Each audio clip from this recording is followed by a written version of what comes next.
جب کسی انسان کے ساتھ کچھ برا ہو، خدا نخواستہ کوئی آفت آئے، کوئی مصیبت آئے، تو سب سے پہلے نہ دوست و احباب آتے ہیں، نہ رشتہ دار آتے ہیں، سب سے پہلے جو آتا ہے وہ پڑوسی آتا ہے۔ جب بھی کوئی برا معاملہ ہو، پڑوسی اس کے پاس آتا ہے۔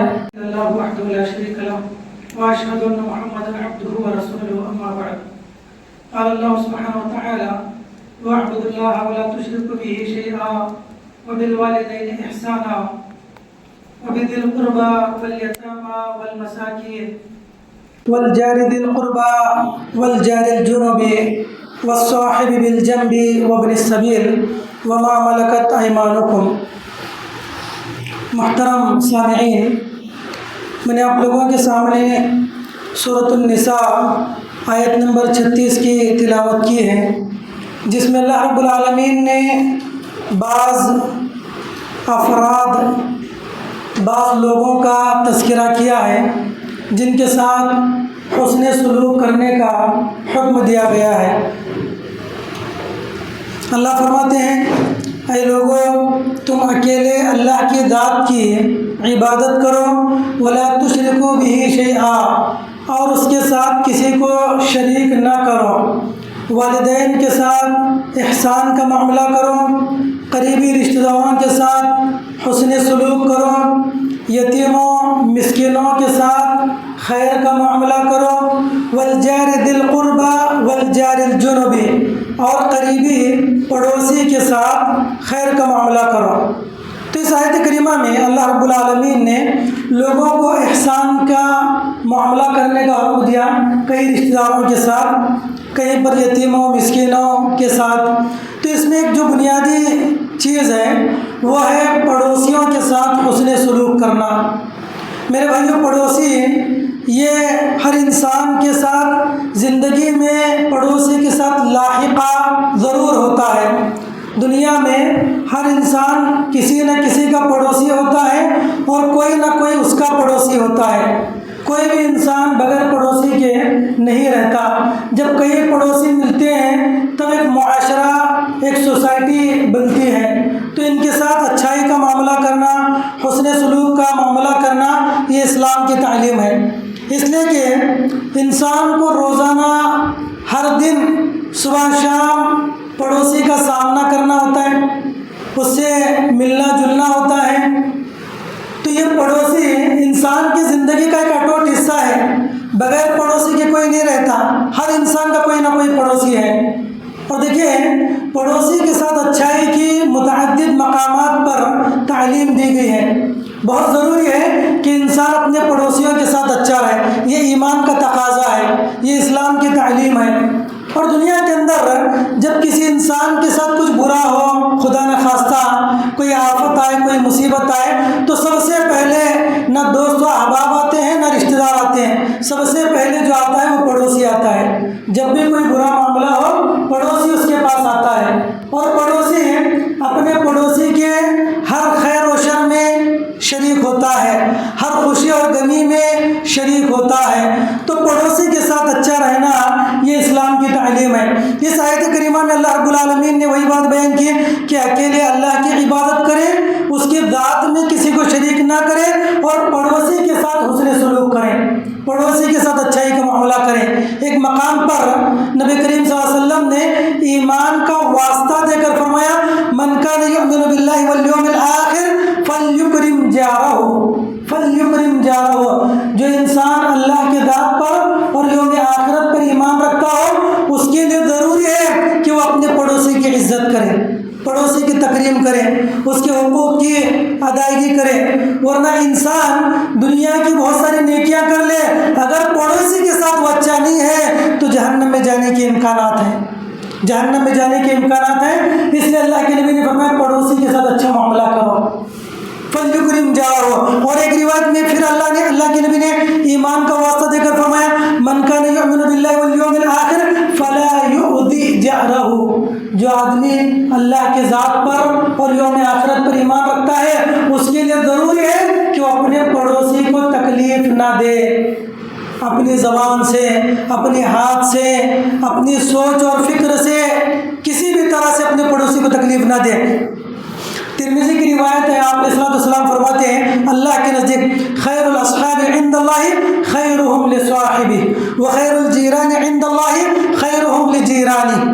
اللہ کے نبی نے فرمایا اللہ کے پاس دوستوں میں سب سے بہتر دوست وہ ہے جو اپنے دوستوں کے ساتھ اچھا ہو۔ ایک دوست دوسرے دوست کے ساتھ خیر کا معاملہ کرے، اچھا کرے۔ اور اللہ کے نزدیک پڑوسیوں میں سب سے بہتر پڑوسی وہ ہے جو اپنے پڑوسی کے ساتھ اچھا ہو۔ دوست دوست کے ساتھ اچھا ہو، پڑوسی پڑوسی کے ساتھ اچھا ہو، یہ آپ کی تعلیم ہے۔ تو اللہ کے نبی علیہ السلام نے بہت سارے حقوق بتائے ہیں، جن میں پہلا حق تو یہ ہے کہ انسان اپنے پڑوسی کے ساتھ حسن سلوک کرے، اور دوسرا حق یہ ہے کہ مسلمان اپنے پڑوسی کو تکلیف نہ دے۔ اللہ کے نبی علیہ السلام کی ایک حدیث ہے، آپ نے 3 مرتبہ اللہ کی قسم کھائی۔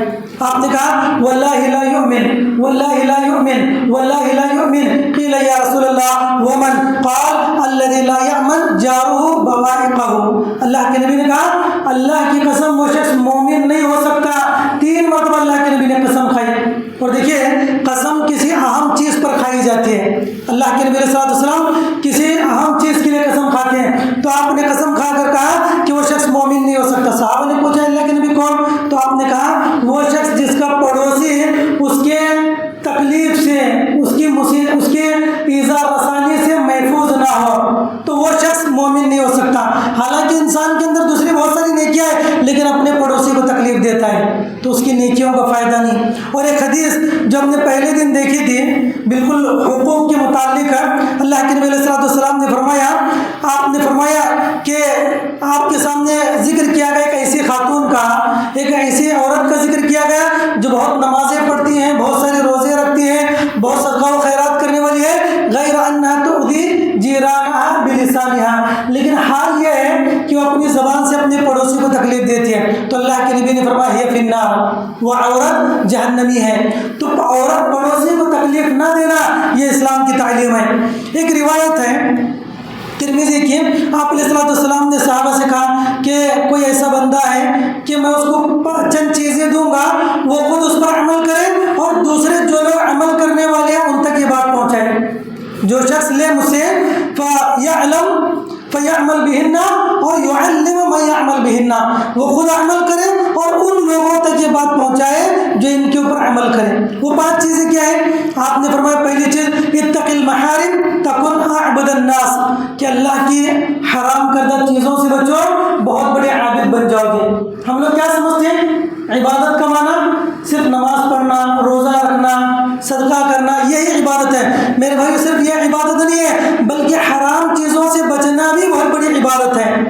انسان شراب نہیں پیتا، وہ عبادت کر رہا ہے۔ انسان بیڑی سگریٹ نہیں پیتا، وہ عبادت کر رہا ہے۔ انسان گٹکا نہیں کھاتا، وہ عبادت کر رہا ہے۔ انسان زنا، چوری اور حرامی کام کوئی نہیں کر رہا ہے تو وہ بھی عبادت کر رہا ہے۔ کیا فرمایا اللہ نے؟ تکن اعبد الناس، صرف عبادت نہیں بلکہ سب سے بڑا عابد ہے وہ شخص جو اللہ کی حرام کردہ چیزوں سے بچے، وہ شخص بہت بڑا عابد۔ پہلی چیز آپ نے بیان کی۔ اور دوسری چیز جس کی آج ہمیں سخت ضرورت ہے وہ ہے وَارْضَ بِمَا قَسَمَ اللَّهُ لَكَ تَكُنْ أَغْنَى النَّاسِ، اللہ نے آپ کی تقدیر میں جتنی روزی لکھ دی ہے اس پر راضی ہو، اس پر راضی ہو تو تم سب سے بڑے غنی بن جاؤ گے، بے نیاز بن جاؤ گے، لوگوں کے محتاج نہیں بنو گے۔ اللہ نے کچھ دیا ہے اس سے راضی ہو، یہ بہت بڑی اہم بات آپ نے بیان کی۔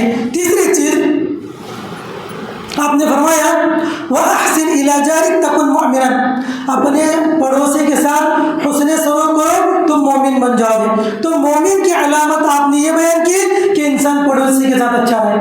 بہت سارے لوگ ایسے ہیں جو نمازوں میں، روزے میں، تمام عبادت میں آگے ہیں، لیکن پڑوسی کے ساتھ ان کا معاملہ اچھا نہیں ہوتا۔ کبھی پڑوسی کے ساتھ جو ہے خیر کی بات نہیں کرتے، ہمیشہ لڑائی جھگڑا، گالی گلوچ، مار پیٹ اسی میں رہتے ہیں۔ تو اللہ کے نبی نے فرمایا یہ ایمان کی علامت نہیں ہے۔ ایمان کی علامت یہ ہے کہ انسان اپنے پڑوسی کے ساتھ اچھا ہو، گرچہ کہ وہ آدمی برا ہے، پڑوسی وہ شخص برا ہے، وہ اپنے کیفر کردار کو پہنچے گا، وہ اپنی عاقبت کو پہنچے گا، لیکن ہماری یہ ذمہ داری ہے کہ ہم اس کے ساتھ خیر کا معاملہ کریں۔ تو اللہ کے نبی نے یہ بات بیان کی۔ اس کے بعد آپ نے کہا کہ تم اپنے لیے جو چیز پسند کرو وہی اپنے بھائی کے لیے پسند کرو، یہ سب سے بہتر اسلام کی علامت ہے۔ اور آخری چیز آپ نے کہا کہ وَلَا تُكْثِرِ الضَّحْكَ فَإِنَّ كَثْرَةَ الضَّحْكِ تُمِيتُ الْقَلْبَ، کہا آپ نے کہ کثرت سے ہنسا نہ کرو، زیادہ مسکرانا دل کو مردہ کرتا ہے۔ فَإِنَّ كَثْرَةَ الضَّحْكِ تُمِيتُ الْقَلْبَ، زیادہ ہنسنا، ہنسی مذاق جو دل کو مردہ کرتا ہے۔ آج ہمارے ہنسنا ہنسانا ٹھٹا، بس اسی میں جو ہے ہمارے شب و روز گزر جاتے ہیں، جس کی وجہ سے ہمارے اعمال کے اندر خلل آتا ہے، انسان جھوٹ بولنے لگتا ہے، وعدہ خلافی کرنے لگتا ہے، بہت ساری غلط باتیں بیان کرتا ہے صرف ہنسانے کے لیے لوگوں کو، اور اوپر سے جو ہے انسان کا دل جو ہے مردہ ہو جاتا ہے۔ تو اسلام کی تعلیم ہے کہ انسان مسکرائے کم اور روئے زیادہ، فَلْيَضْحَكُوا قَلِيلًا وَلْيَبْكُوا كَثِيرًا، مسکرائے کم اور اللہ کی یاد میں روئے زیادہ۔ تو میرے بھائیوں، اسلام کی تعلیم ہے کہ انسان پڑوسیوں کے حقوق ادا کریں۔ اللہ کے نبی کہتے ہیں کہ اللہ حضرت جبریل علیہ السلام اتنا پڑوسیوں کے بارے میں وصیت کرتے ہیں، جب بھی آتے پڑوسیوں کے بارے میں وصیت کرتے ہیں کہ پڑوسیوں کے ساتھ اچھا رہو۔ تو حضرت اللہ کے نبی کہتے ہیں کہ ما زال جبریل یوصینی بالجار حتی ظننت انہ سیورثہ، مجھے ایسے محسوس ہونے لگا کہ کہیں ایسا نہ ہو کہ پڑوسیوں کو بھی وراثت میں حصے دار بنایا جائے۔ یعنی اتنا حضرت جبریل بار بار کہتے ہیں کہ پڑوسیوں کے ساتھ اچھا رہو، ایسے لگنے لگا کہ پڑوسیوں کو بھی گھر کا ایک فرد بنا جائے گا، ایک فیملی ممبر بنایا جائے گا، ایسے مجھے محسوس ہونے لگا۔ تو خیر حدیث یہ کہتی ہے کہ انسان جو ہے پڑوسیوں کے ساتھ اچھا معاملہ کرے، ان کے ساتھ برا سلوک نہ کرے۔ ایک شخص اللہ کے نبی کے پاس آیا اور آ کر اپنے پڑوسی کی شکایت کرنے لگا کہ میرا پڑوسی مجھے بڑی تکلیف دیتا ہے۔ تو اللہ کے نبی نے کہا اذهب فاصبر، کہا کہ جاؤ صبر کرو۔ پھر وہ بندہ دوبارہ آیا، پھر نبی نے کہا اذهب فاصبر کہ جاؤ صبر کرو۔ پھر وہ بندہ تیسری مرتبہ آیا اور کہنے لگا کہ اے اللہ کے نبی، میرا یہ جو پڑوسی مجھے بہت تکلیف دیتا ہے، اب میں صبر نہیں کر سکتا۔ تو آپ نے اس کو ایک فارمولہ بتایا، آپ نے کہا کہ جاؤ اپنے گھر کا جو سامان ہے لا کر سڑک پر پھینک دو، اپنے گھر کا سارا سامان سڑک پر لا کر ڈال دو۔ اب آنے جانے اس بندے نے ایسے کیا، جتنے لوگ وہاں سے گزرتے ہیں سب لوگ یہ پوچھتے کہ بھائی کیا معاملہ ہے، کیوں تم نے اپنے گھر کا سامان سڑک پر پھینک دیا؟ تو بندہ کہتا ہے کہ میرا جو پڑوسی ہے اس نے مجھے تکلیفیں دی ہیں، مجھے تکلیف دے رہا ہے اس لیے میں یہ چیز کر رہا ہوں۔ تو اب وہاں سے جو بھی بندہ گزرتا فجعل الناس يلعنونه فعل الله به وبه وفعل وفعل فعل، یعنی وہ بندہ اس کے بارے میں لوگ کہنے لگے کہ بڑا غلیظ آدمی ہے، بڑا بیکار آدمی ہے، اس کے اوپر اللہ کی لعنت ہو۔ تو ہر کوئی بندہ جو اس کے اوپر لعنت کرنے لگا، تو اس کے بعد جو ہے وہ بندہ بڑا شرمندہ ہوا، وہ پڑوسی اس کا شرمندہ ہوا اور آ کر کہنے لگا اپنے اس پڑوسی سے ارجع لا تری منی شیئا تکرہہ، کہا کہ اللہ کے بندے اللہ کے لیے مجھے معاف کر دو، نکل چلو یہاں سے، اپنے گھر نکلو، اپنے گھر میں رہو، آج کے بعد میں تمہیں کبھی زندگی میں تکلیف نہیں دوں گا، میری جانب سے کبھی ایسی چیز نہیں دیکھو گے تم جو تمہیں ناپسند ہو۔ تو یہ ایک سبق سکھلایا گیا اس کو۔ دیکھیے انسان ایسا نہ ہو، پڑوسی ایسا نہ بنے کہ اس کی وجہ سے اس کا گھر والا، اس کے پڑوسی جو ہے گھر خالی کرنے پر مجبور ہو۔ کتنے مقامات پر ایسا ہوتا ہے کہ بہت سارے لوگ گھر صرف اس لیے چھوڑتے ہیں کہ ان کے پڑوسی درست نہیں ہیں، ان کے پڑوسی برابر نہیں ہیں، تکلیف دینے والے ہیں، پریشان کرنے والے ہیں۔ تو ایسے پڑوسیوں سے لوگ پناہ مانگتے ہیں اور وہ گھر چھوڑ کر نکل جاتے ہیں۔ تو خیر اللہ کے نبی علیہ السلام نے متعدد حدیثوں میں ہمیں تعلیم دی ہے کہ ہم پڑوسیوں کے ساتھ اچھا معاملہ کریں۔ اس کے علاوہ بھی جو ہے بہت ساری حدیثیں صرف پڑوسیوں کے تعلق سے ہیں کہ آپ علیہ السلام نے کہا کہ جب بھی ہم لوگ کوئی کھانا بنائیں، کوئی اچھی چیز بنائیں، تو آپ نے کہا کہ اپنے پڑوسی کا خیال رکھیں، اذا طبخت مرقا فاعتل ماءہ وافطر ماءہ، کہ جب تم کھانا بناؤ تو اس میں سالن میں پانی کا اضافہ کرنا اور اپنے پڑوسی کو دے دینا تاکہ وہ بھی جو ہے تمہارے کھانے سے کھا لیں۔ یہ جو ہے اللہ کے نبی علیہ السلام کی تعلیم ہے کہ ہم لوگ جو پڑوسیوں کو بھی کھانے پینے کے اندر بھی خیال رکھیں۔ ایک مرتبہ حضرت عبداللہ بن عمر رضی اللہ عنہ کے گھر میں ایک بکری ذبح کی گئی، بکری کا گوشت پکایا گیا، تو جیسے ہی پکایا گیا تو آپ نے سب سے پہلا جملہ یہ کہا اہدیتم لجار الیہود فإني سمعت رسول اللہ صلی اللہ علیہ وسلم یقول ما زال جبریل یوصینی بالجار۔ حضرت عبداللہ بن عمر نے کہا کہ دیکھو بکری کا سالن تو بنایا گیا ہے، کیا تم نے میرے یہودی پڑوسی کو سالن دیا ہے؟ دے دو اس کو، اس لیے کہ اللہ کے نبی نے بڑی وصیت کے سلسلے میں۔ تو انسان کو چاہیے کہ انسان جو ہے اپنے پڑوسیوں کا خیال رکھے، اس کے ساتھ حسن سلوک کرے، اس کو تکلیف نہ دیں، اس کے کھانے پینے کی چیزیں اس کے ساتھ شیئر کریں، اور اگر وہ غریب اور مسکین ہے تو اس کو پیسہ بھی دے، جیسے کہ حدیث ہے ابن خزیمہ وغیرہ کہ آپ نے فرمایا اور جار فقیر یتصدق علیہ، یہ بہت بڑی نیکی کا کام ہے کہ انسان اپنے غریب پڑوسی کو صدقہ دے یا اس کو قرض دے یا اس کی ضرورت پوری کرے، یہ بھی بہت بڑی نیکی کا کام ہے۔ خیر، تو ہم لوگوں کو چاہیے کہ پڑوسیوں کے ساتھ حسن معاملہ کریں۔ اس کے علاوہ میرے بھائیوں اور بہت سارے حقوق ہیں عام مسلمانوں کے، باختصار دیکھیں گے۔ دیکھیے، ایک تو حدیث مشہور ہے حق المسلم علی المسلم، یہ تو ایک پڑوسی سے متعلق ہمارا رویہ اچھا ہو، ہمارا بیہیویئر پڑوسی کے ساتھ اچھا ہو، یہ ایمان کی علامت ہے، اور اگر کوئی برا سلوک کرے تو جہنم کی وعید ہے۔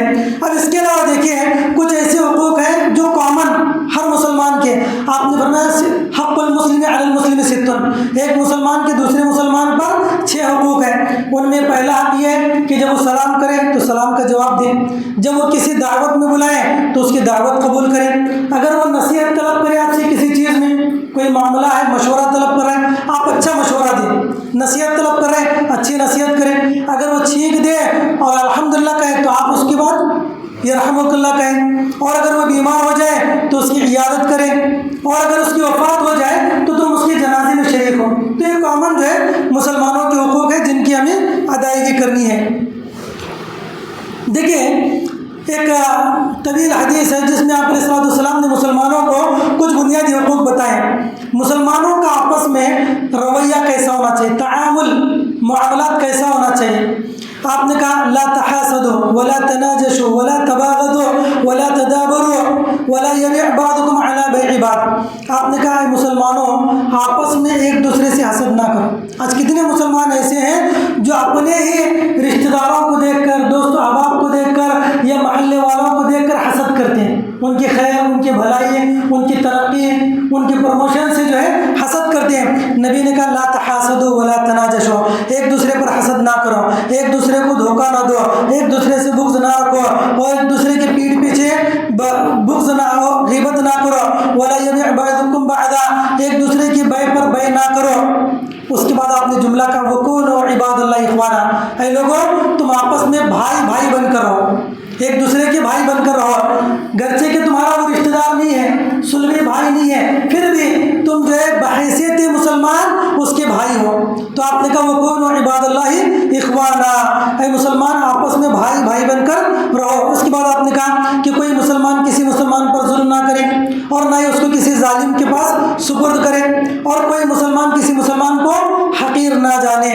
تو یہ جو ہے تمام حقوق ہیں جو ایک مسلمان کو دوسرے مسلمان کے اوپر عائد ہوتے ہیں۔ ان تمام حقوق کی اگر ہم ادائی کریں تو یقیناً ہم دنیا کے اندر بھی کامیاب ہوں گے اور آخرت کے اندر بھی کامیاب ہوں گے۔ تو خیر میرے بھائیوں، یہ چند حقوق تھے جو اب تک آپ کے سامنے پیش کیے گئے۔ والدین کے اپنے حقوق ہیں، اور اولاد کے اپنے حقوق ہیں، میاں بیوی کے اپنے حقوق ہیں، بہن بھائیوں کے اپنے حقوق ہیں، رشتہ داروں کے اپنے حقوق ہیں، اور پڑوسیوں کے اپنے حقوق ہیں، اور عام مسلمانوں کے اپنے حقوق ہیں جو اب تک آپ کے سامنے پیش کیے گئے۔ اس کے علاوہ جو ہے مریضوں کے کچھ حقوق ہیں، جس میں ایک چیز یہ ہے کہ وہ عیادت کے لیے اس کی جائے، اس کے لیے عیادت کے لیے جائے، اس کے لیے جو ہے دعا کریں، اور جنازے میں اگر کوئی وفات پا جائے تو اس کی جنازے میں شرکت کریں۔ تو یہ چند حقوق تھے جو اب تک آپ کے سامنے بیان کیے گئے۔ اس کے علاوہ ایک آخری چیز ہے جانوروں کے، حیوانوں کے حقوق۔ انسان اگر حیوانوں کے اوپر بھی ظلم کرے تب بھی اس پر گناہ ہوتا ہے، یہ ایک آخری چیز ہے۔ اس کے بعد جو انشاءاللہ رمضان المبارک کے سے متعلق اور اگر دیگر جو خامیاں ہیں مسلمانوں میں پائی جاتی ہیں اس سے متعلق کچھ باتیں اگلے ہفتہ کے دن سے انشاءاللہ وہ دروس ہم لوگ دیکھیں گے۔ تو خیر یہ حقوق ہیں جن کی ادائیگی ہمیں ادب کا عزت کرنا ہے، ورنہ اس کا ایفیکٹ، اس کا اثر جو ہے ہماری عبادات پر ہوگا۔ ہم لوگ عبادتیں تو بہت اچھی کرتے ہیں، بڑی محنت اور مشقت سے کرتے ہیں، لیکن بعض رشتہ داروں کے حقوق نہ ادا کرنے کی وجہ سے ہماری عبادتوں میں کمی ہو جاتی ہے۔ تو میرے بھائیوں، ہم لوگ جہاں پر اللہ کی عبادت کر رہے ہیں، اللہ کے حقوق کو ادا کر رہے ہیں، ویسے ہی بندوں کے حقوق کو بھی ادا کریں، تبھی ہم لوگ کامیاب ہو سکتے ہیں۔ اللہ تعالیٰ سے دعائیں اللہ ہمیں کہنے سننے سے زیادہ عمل صالح کی توفیق نصیب فرمائے۔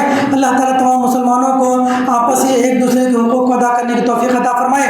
بالخصوص اللہ تعالیٰ ہمیں بہتر سے بہتر پڑوسی بنائے، اور ہمارے پڑوسی کو اللہ تعالیٰ جو نیک ہدایت دے اس کو ہمارے حق میں بہتر بنائے، اور ہمیں اس کے حق میں بہتر بنائے، اور خوشگوار زندگی اللہ ہمیں نصیب فرمائے۔ آمین یا رب العالمین۔ السلام علیکم ورحمۃ اللہ وبرکاتہ۔